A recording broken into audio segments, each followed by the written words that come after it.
Boa tarde a todos, professor Matheus que está falando aqui. Então, agora a gente vai começar falando sobre os tipos de suturas que a gente tem para utilizar na veterinária. A gente vai começar pelas isoladas e depois a gente vai passar para as contínuas.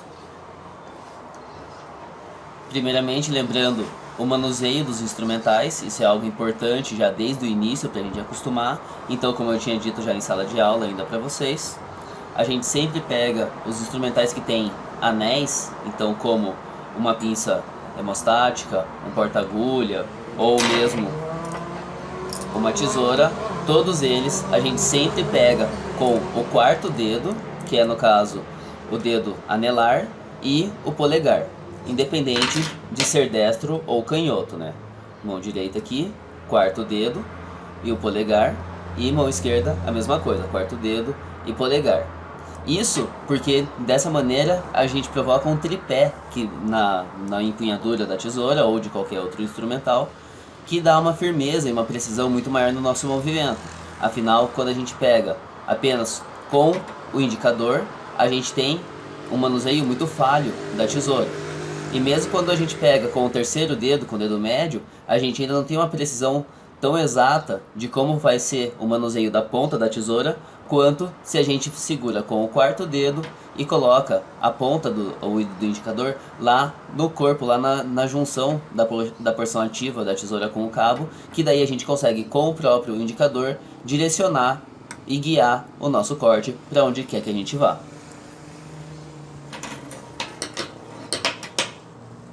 Então, agora vamos começar falando sobre o isolado simples, para também a gente conseguir pegar alguns detalhes sobre o manuseio dos instrumentais durante a sutura também.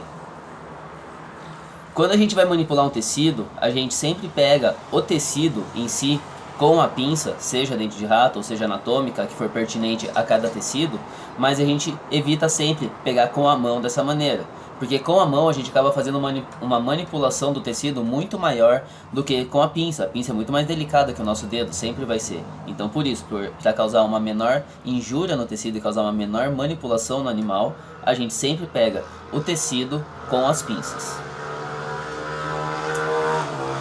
A agulha em si, principalmente quando a gente for usar a agulha cirúrgica, as agulhas que são curvas, é importante a gente lembrar sempre de pegar a agulha no meio dela. Pegar no porta-agulha, mais ou menos no meio do porta-agulha, isso vai depender um pouco do que você vai fazer com ele, mas na agulha em si, sempre no meio da agulha, não muito na base, nem muito na ponta, porque se você pega muito na ponta, você não consegue passar a agulha o quanto é necessário, e se você pega muito atrás da agulha, acontece da agulha entortar muito fácil por conta da força que acaba sendo proporcionada, por isso sempre no meio da agulha.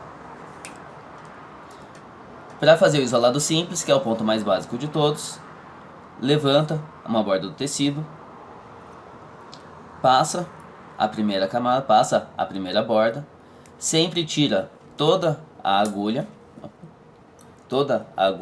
A partir desse momento, quando a agulha e o fio já passaram o tecido, a gente pode pegar com a mão para conseguir fazer a tração aqui e a puxada do fio. A gente sempre puxa todo o fio antes de passar a próxima borda, porque isso diminui a força de atrito, a força de arrasto que a gente faz.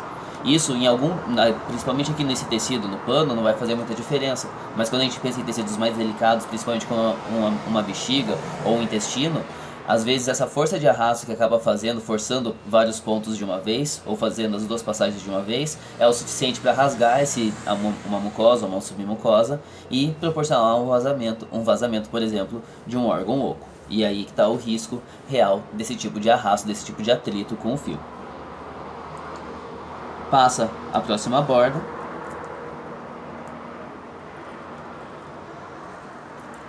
E reparem também uma coisa importante. Lembra que eu tinha comentado sobre a necessidade de manter uma padronização dos bordos da ferida? Podem reparar que eu peguei aqui mais ou menos meio centímetro de distância da borda da ferida, não peguei muito próximo ali, não peguei com a agulha, eu não passei a agulha aqui bem no limite, porque se a gente pega muito na borda da ferida, corre o risco da gente causar necrose no tecido. Então isso aqui é uma borda que a gente considera satisfatória para fazer a sutura. Quando a gente vai fazer a sutura no porta-agulha, fechar o nó no porta-agulha, nós normalmente deixamos o porta-agulha parado e com o fio a gente dá 2 voltas no porta-agulha. Então, uma volta e 2 voltas.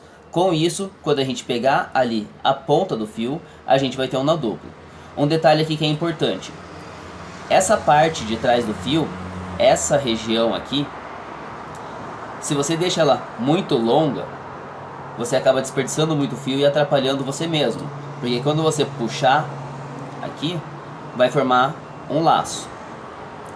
Então, sempre quando for fazer o nó, a gente deixa lá no final só o suficiente para a gente fechar o nó, dá as 2 voltas no porta-agulha e pega sempre ali na ponta do fio, para não sobrar nada de fio, e daí faz a tração.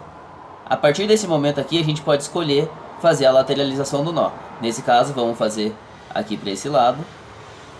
A gente só tracionando aqui o porta-agulha a gente consegue puxar esse nó para o lado e fazer a confecção do nó lateralizado fora da ferida cirúrgica. E daí para fazer o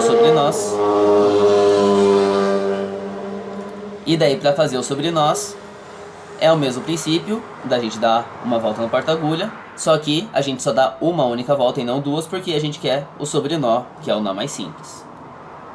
E seguindo o mesmo padrão que a gente tinha comentado já nos nós de mão, sempre de 3 a 5 sobrenós, ali normalmente a gente costuma fazer 4, então me faltam 3 aqui. 1, 2 e 3. E tá feito o meu isolado simples.